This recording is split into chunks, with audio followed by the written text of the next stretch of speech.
Kinahanglan mga bata, pili kinahanglan mag-away, kay naingon ang Ginoo.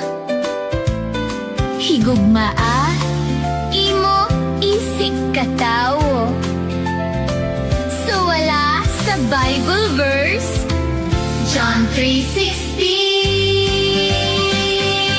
For God so loved the world, He gave us His only Son, Jesus Christ our Savior, His most precious one.